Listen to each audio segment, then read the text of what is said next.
ఓం నమ శివాయ. ఓం నమో నారాయణాయ. సంచిత కర్మ, ప్రారబ్ధ కర్మ, ఆగమిక కర్మ, నరదృష్టి నివారణ కాల భైరవాయ నమో నమః. హరి ఓం. ఓం రాహు అరిష్టేతు సంప్రాప్తే రాహు పూజాంచ కారయేత్. రాహుధ్యానం ప్రవక్ష్యామి చక్షుదోషపీడోప ఉపశాంతయే. ఓం కాత్యాయనాయ విద్మహే కన్యకుమారి ధీమహి తన్నో దుర్గి ప్రచోదయాతు. హరి ఓం. మా ఛానల్కి స్వాగతం. చూస్తున్న వీక్షకులకు, ప్రేక్షకులకు, ప్రియ కాల భైరవ భగవద్బంధులకి స్వాగతం పలుకుతూ, మమ్మల్ని ఎంతగానో ఆదరిస్తూ ఉండబడినటువంటి ప్రియ సోదర సోదరీమణులకు అందరిపైనను రాహు భగవానుడి యొక్క ఆశీర్వాదాలను కోరుకుంటూ, రాహు భగవానుడు నరదృష్టిని, శత్రుదృష్టిని, వాస్తు దృష్టిని కలిగిస్తూ ఉంటాడు. అలాంటి అందరిపైనను ఎలాంటి దోషాలు లేకుండా అందరికీ ప్రశాంతమైన వాతావరణాన్ని కలిగించి, అందరూ అనేక రకాలమైన ఎవరెవరైతే ఏ వృత్తులు అయితే చేస్తున్నారో ఆ వృత్తులలో అద్భుతమైన విజయం ప్రసాదించాలని కోరుకుందాము. అలాగనే ఐశ్వర్యం ప్రసాదించాలని మనసారా రాహు భగవంతుని కోరుకుందాం. అలాగా 18 సంవత్సరముల తర్వాత రాహు భగవానుడు కుంభరాశిలో సంచారం చేయబోతున్నాడు. 19వ తారీఖు 5వ నెల 2025 నుండి కుంభరాశిలో రాహు భగవానుడు యొక్క సంచార స్థితి. మేషరాశి వారికి రాహు భగవానుడు 18 సంవత్సరముల తర్వాత లాభస్థానంలో సంచారం చేయడం వలన వీరికి మంచి కాలం ఉందని చెప్పి గమనించాలి. ఒకవైపు ఏలనాటి శని ఉండినను రాహు భగవానుడు అనుకూలించడం వలన సత్ప్రవర్తన, దేవాలయ దర్శనం, అమ్మవారి యొక్క అర్చన, రాహుకాలంలో మౌనంగా ఉండడం, రాహు పూజలో పాల్గొనడం, మినుములను దానము చేయడం వలన అనంతమైన ధన వృద్ధి, గృహాలు, వ్యాపారాలు, ఫ్యాక్టరీలు, కర్మాగారాలలో మేషరాశి వారిని మించినటువంటి అదృష్టవంతులు ఎవరు లేరు అని చెప్పి కూడా గమనించాలి.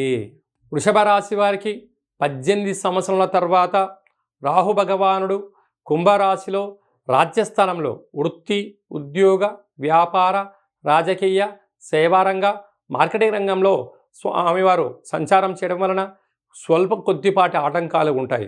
వాటిని మనోధైర్యం చేత అధిగమించే మానవ ప్రయత్నం చేయాలి. లేకపోతే అక్కడే శత్రువులు పెరిగి మీ ఉద్యోగం పోయి అనేక రకాల ఇబ్బందులకు గురయ్యే పరిస్థితి ఉంటుంది. కనుక సమస్య లేని స్థలం ఉండదు, ఆటంకాలు లేని ఉద్యోగాలు ఉండవు. ఇలాంటి కాల సమయంలో ఏకాగ్రత, సమస్య ఎందుకు వచ్చింది, ముందు తప్పు నా వైపు ఏముంది, నేను సరైన సమయంలో, నిర్దిష్టమైన సమయంలో ఆ పనిని కంప్లీట్ చేశానా లేదా, పై అధికారులు నన్ను ఎందుకు పాయింట్అవుట్ చేస్తున్నారు, నన్ను ఎందుకు అందరూ ఏలైతే చూపిస్తున్నారు అనేది మన తప్పుల్ని మనం తెలుసుకున్నట్లయితే వీటన్నిటిని అధిగమించే ప్రయత్నం చేయడం జరుగుతుంటుంది. కనుక ప్రతి శుక్రవారం పూట రాహుకాల సమయంలో అమ్మవారిని స్మరించడం, ధ్యానించడం, ఎరుపు వస్త్రాలతో, గాజులతో దానం చేయడం వలన ఇలాంటి దోషం తొలగిపోతుందని చెప్పి కూడా గమనించాలి. మిథున రాశి వారికి 12 సంవత్సరాల తర్వాత రాహు భగవానుడు భాగ్యస్థానంలో సంచారం చేయడం వలన వివాహమైన దంపతులు, ప్రేమికులు, అలాగనే పార్ట్నర్షిప్ వ్యవహార కార్యక్రమాలు చేసే వారందరూ కూడా ఆవేశానికి దూరంగా ఉండాలి, అనర్థానికి దూరంగా ఉండాలి, చెప్పుడు మాటలు వినకుండా ఉండగలగాలి. లేకపోతే అంటే మనకు పెద్దవారు చెప్తూ ఉంటారు, రామరాజ్యంలో ఉండబడినటువంటి కైకేయి బాగుపడలేదట, రావణ రాజ్యంలో ఉండబడినటువంటి విభీషణుడు చెడిపోలేదట. అంటే అత్యంత ప్రమాదకరం ఏమిటయ్యా అంటే చెవిలో కొన్ని వినరాని మాటలు వినడం వలన. వాళ్ళు ఎందుకు చెప్తున్నారు అంటే నీ యొక్క బలహీనత, నీ యొక్క బలం వాళ్ళకు అవసరం. పచ్చడి సంసారంలో కొందరు పిలిచి నిప్పులు పోసే పరిస్థితి ఉంటుంది. ఇలాంటి కాల సమయంలో ఏది సత్యం, ఏది అసత్యం, ఏది ధర్మం, ఏది అధర్మం, వారు ఆ మాట అన్నారా, అనలేదు, వదిలేయండి. ఎప్పుడైతే మీరు ప్రతి విషయాన్ని పాజిటివ్గా తీసుకుంటారో ఈ రాహుగ్రహ ఛాయాగ్రహ దోషం తొలగించుకొని కుటుంబాన్ని, వంశ గౌరవాన్ని, వ్యాపార ప్రతిష్టను అధిగమించే ప్రయత్నం అవుతుంది. లేకపోతే అనేక రకాలుగా ఇబ్బందులు కలిగి ఎవరికి వారే యమునా తీరే అనే పరిస్థితి ఉంటుంది. అలా కలగకుండా ఉండగలగాలి అన్నట్లయితే ప్రతి బుధవారం పూట రాహుకాల సమయంలో మౌనంగా ఉండడం, దుర్గామాత దేవాలయంలో పూజను ఆచరింపచేయడం, దాన ధర్మ కార్యక్రమం పాల్గొనడం వల్ల వీటన్నిటి సమస్యలు తొలగిపోతాయని చెప్పి గమనించాలి. కర్కాటక రాశి వారికి 18 సంవత్సరం తర్వాత అష్టమంలో రాహు భగవానుడు సంచారం చేస్తున్నాడు. మొన్నటి వరకు అష్టమంలో శని సంచార స్థితి, అనేక రకాలుగా బాధలు పడ్డారు. మరికి తిరిగి మళ్ళీ రాహు సంచారం అవుతుంది.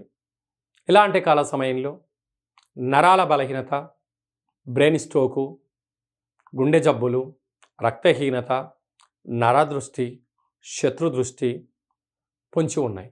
ఇలాంటి కాల సమయంలో వీలైనంత వరకు ప్రతి సోమవారం పూట రాహుకాల సమయం ఉదయం 7 నుంచి 9 గంటల వరకు మౌనంగా ఉండడం, దుర్గామాత పూజలో పాల్గొనడం, దుర్గా సప్తశతి పారాయణాన్ని వినడం, అలాగనే దుర్గామాత అష్టోత్తరాన్ని చదవడం, ఎర్రటి పూలతో అమ్మవారిని స్మరించడం, ధ్యానించడం వలన సకల నరదృష్టి, శత్రుదృష్టి, ఈతి బాధలు, అనారోగ్య బాధలు, జలగండాలు, వాయుగండాలు, అగ్నిగండాలు తొలగించుకునే మానవ ప్రయత్నం చేయండి.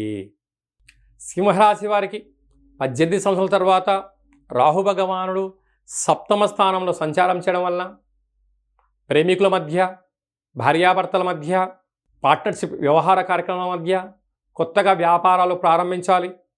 అలా జరుగుతున్న కార్యక్రమాల్లో అంతర్లీనంగా కోవర్టులు అనగా శత్రువులు పుడతారు. ఇలాంటి కాల సమయంలో అంతర్గత విషయాలు మీ మనసులోనే ఉంచుకోండి.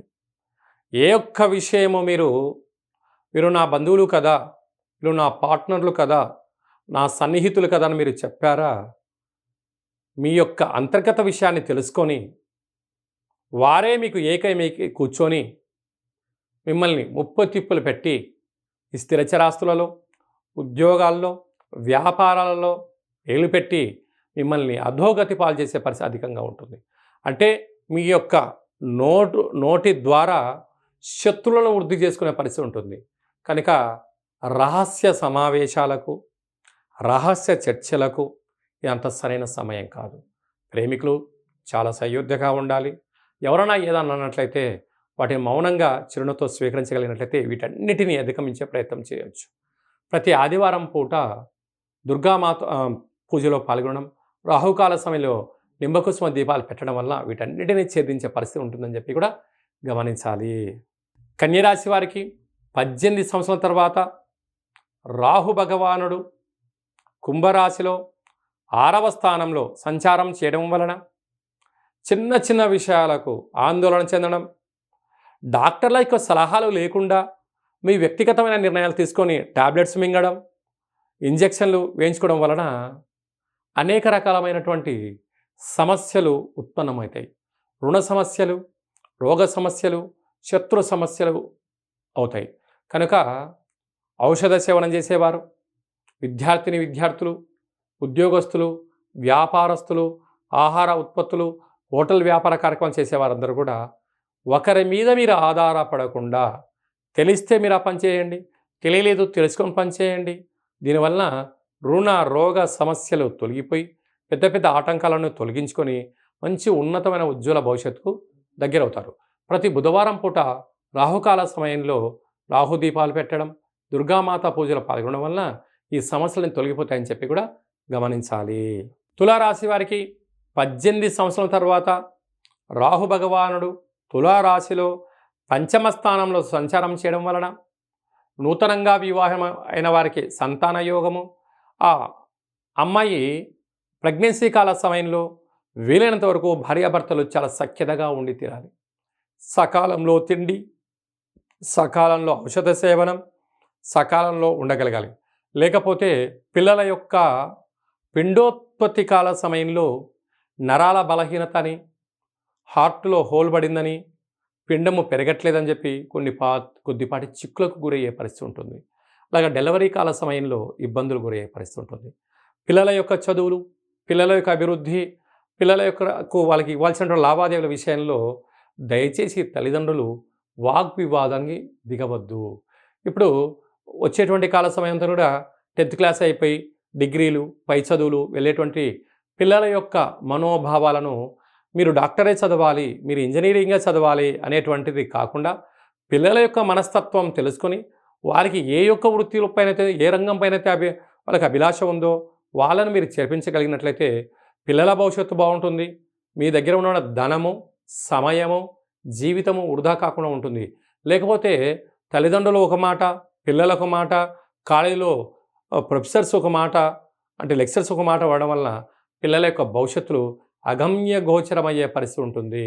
అదే కాకుండా తరతరాల నుంచి కానీ స్థిరాస్తులు, చరాస్తులు, పేపర్లు చాలా జాగ్రత్త పెట్టుకోగలగాలి. ఆకలి వేసినప్పుడల్లా అన్నం తింటాను అన్నట్టుగా అవసరం వచ్చినప్పుడల్లా కూడా నేను అప్పులు చేస్తాను అంటే తల్లిదండ్రులు సంపాదించినటువంటి ధనము వేసవి కాలంలో మంచును ఐస్ క్రీమ్ తీసి రోడ్డు మీద పెడితే ఎలా కరిగిపోతుందో మీ ఆస్తులు అజ్ఞానం చేత కరిగిపోయే పరిస్థితి అధికంగా ఉంటుంది. ఇలాంటి కాల సమయంలో ప్రతి శుక్రవారం పూట రాహుకాల సమయంలో దీపాన్ని వెలిగించడం, దుర్గామాత పూజలో పాల్గొనడం వలన సమస్యలు తొలగిపోతాయని చెప్పి గమనించాలి. వృశ్చిక రాశి వారికి మొన్నటి వరకు అర్ధాష్టమ శని, తిరిగి అర్ధాష్టమ రాహు. ఇలాంటి కాల సమయంలో మౌనం, ధ్యానం, ఏకాగ్రత, సత్ప్రవర్తన, వేలకు తిండి, వేలకు నిద్ర, వేలకు ఆసనం, క్రమశిక్షణతో కూడుకున్న జీవితం చాలా అవసరం. లేకపోతే అనారోగ్యము, నరాల బలహీనత, రక్తహీనత, వృత్తులలో, ఉద్యోగాల్లో, వ్యాపారంలో శత్రువులు అధికంగా ఉండడం, ఉద్యోగాన్ని పోగొట్టుకోవడం, చెప్పుడు మాటల చేత మీరు ఎడబాట అయ్యే పరిస్థితి అధికంగా ఉంటుంది. ఇలాంటి కాల సమయంలో వీలైనంత వరకు ఎదుటి వ్యక్తులు ఏదైనా అన్నారు అననివ్వండి, దాన్ని పాజిటివ్గా తీసుకోండి. పై అధికారులు ఏదైనా అన్నారు, ఓకే తప్పు ఎక్కడ జరిగిందో దాన్ని తెలుసుకోండి, ఆ తప్పులు మళ్ళీ రిపీట్ అవ్వకుండా చూసుకోండి. పై అధికారులతో, సహా ఉద్యోగస్తులతో, కింది స్థాయి ఉద్యోగస్తులతో ప్రేమతత్వంతో మెలగండి. మీకు పోయిందైతే ఏమీ లేదు, అంతా నాకు తెలుసు కదా, నాకు వయసు వచ్చింది కదా, నా దగ్గర డబ్బులు ఉన్నాయి కదా, దగ్గర అధికారం ఉంది కదా అని చెప్పి చలాయిస్తాను అంటే ఇది సరైన సమయం కాదు మిత్రమా అని చెప్పి మీరు గుర్తుపెట్టుకోగలగాలి. వీలైనంత వరకు ప్రతి మంగళవారం పూట రాహుకాల సమయంలో మౌనం, దుర్గామాత పూజ, ఎరుపు వస్త్రాలు, ఎరుపుటి పండ్లను దానం చేయడం వలన ఇలాంటి అంతర్గతమైనటువంటి శత్రువులను తొలగించుకునే ప్రయత్నం కలుగుతుందని చెప్పి కూడా గమనించాలి. ధనుసు రాశి వారికి 18 సంవత్సరాల తర్వాత కుంభరాశిలో 3వ స్థానంలో సంచారం చేయడం వలన తల్లిదండ్రులతో, అన్నాదమ్ములతో, అక్కాచెల్లెలతో, పార్ట్నర్షిప్ వ్యవహార కార్యక్రమం చేసేవారితో, సకుటుంబ సపరివార సమేతంతో అందరితో వీలైనంత వరకు సఖ్యతగా ఉండే ప్రయత్నం చేయండి. అధికారాన్ని చెలాయించవద్దు. వయసు ఉంది కదా అని చెప్పి నోరు జారొద్దు. చిన్నపిల్లలు కదా అని చెప్పి మీరు తక్కువ చూడొద్దు. అంటే ప్రతి ఒక్క వ్యక్తిలో ఒక తెలియని ఒక శక్తి ఉంటుంది. అంటే ఆ వ్యక్తి యొక్క మనోభావాలను మీరు దెబ్బతీసే ప్రయత్నం చేసే ప్రయత్నం జరుగుతుంటుంది. అలా ఎప్పుడైతే చేస్తారో మీరు మరో మెట్టు ఎదగడం పోయి ఉండబడిన ఉద్యోగాన్ని పోగొట్టుకొని అందరి చేత మీరు ఏలెత్తి చూపించుకునే పరిస్థితి ఉంటుంది. కనుక వీలైనంత వరకు నోటి దుడుసు పనికిరాదు. డబ్బులు జాగ్రత్త అవసరం. నీరు ఉన్నప్పుడు, అంటే వర్షం నీరు ఉన్నప్పుడు ఎలా మనం వృధా చేస్తూ ఉంటామో, వేసవికాలంలో నీటి యొక్క విలువ ఎలా తెలుస్తూ ఉంటుందో ఇప్పుడు మీ యొక్క బుద్ధికి, సమయానికి, వాక్కుకు ఇప్పుడు సమయం వచ్చింది. కనుక ప్రతి విషయాన్ని చల్లటి చూపులతో, చిరునవ్వుతో స్వీకరించండి. వీటన్నిటినీ అధిగమించే ప్రయత్నం చేయొచ్చు. ప్రతి గురువారం పూట రాహుకాల సమయంలో దుర్గామాత పూజలో పాల్గొనండి. అమ్మవారి యొక్క దీక్షలో ఉండండి. సకల దోషాలు వాటంతటికి అవి తొలగిపోతాయని చెప్పి కూడా గమనించాలి. మకర రాశి వారికి 18 సంవత్సరాల తర్వాత రాహు భగవానుడు ధన, వాక్కు, కుటుంబ స్థానంలో సంచారం చేయడం వలన ఇలాంటి కాల సమయంలో ధనాన్ని చాలా జాగ్రత్తగా పొదుపుగా వాడుకోవాలి. వాక్కును మితంగా ఉండగలగాలి. కుటుంబంతో అందరితో సఖ్యతగా ఉండగలగాలి. ఇందులో ఏ ఒక్కటి బ్యాలెన్స్ తప్పినా కుటుంబం నుంచి మీరు వెలయబడతారు, ఉద్యోగం పోగొట్టుకుంటారు, ఆయనకు నోటి దుడుసు అని చెప్పి అపవాదును మీరు మూటగట్టుకునే పరిస్థితి ఉంటుంది.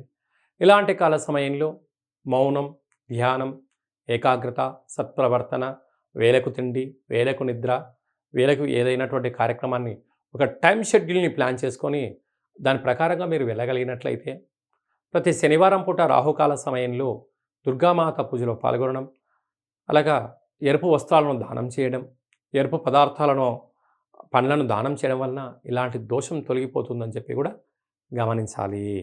కుంభరాశి వారికి 18 సంవత్సరాల తర్వాత రాశిలోనే రాహు సంచారం చేయడం, ఒకవైపు ఏలనాటి శని చివరార్ధ సంచార స్థితిలో ఉన్నప్పుడు చిన్న చిన్న విషయాలకు కోపము, తగాదాలు, గొడవలు, మీరు ఏదన్నా అనకపోయినా అన్నావని కొన్ని నిందలు, కొన్ని చేయకపోయినా నువ్వే చేసి ఉంటావని చెప్పి వాళ్ళు భ్రమలో మిమ్మల్ని పెడుతూ ఉంటారు. ఇలాంటి కాల సమయంలో చిన్న చిన్న విషయాలకు మీరు రియాక్ట్ అవ్వద్దు. వినండి, కాసేపు మౌనంగా ఉండండి. నిజం నిప్పు లాంటిది, కాసేపు తెలిసిపోతుంది.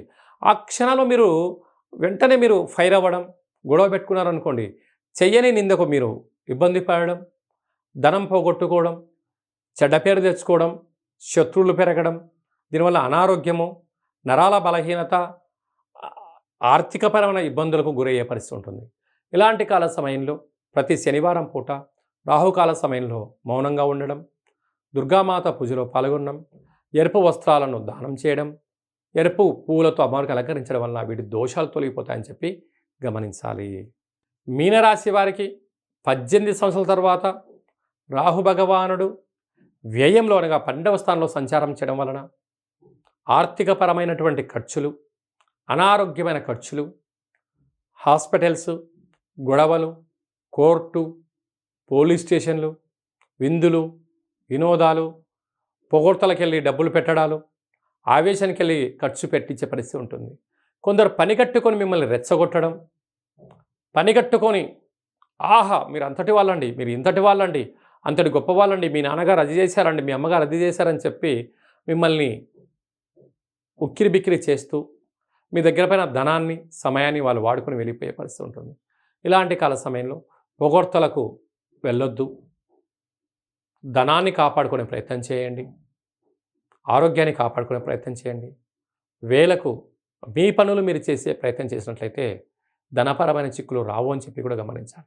ఇలాంటి కాల సమయంలో ప్రతి గురువారం పూట రాహుకాల సమయంలో మౌనంగా ఉండడం, దుర్గామాత పూజలో పాల్గొనడం, ఎర్రటి గాజులను, ఎర్రటి పుష్పాలను, పులిహోరను అమ్మవారికి నైవేద్యంగా పెట్టి భక్తులకు ప్రసాదం పంచడం వలన ఈ సమస్యలను తొలగిపోతాయని చెప్పి కూడా గమనించాలి.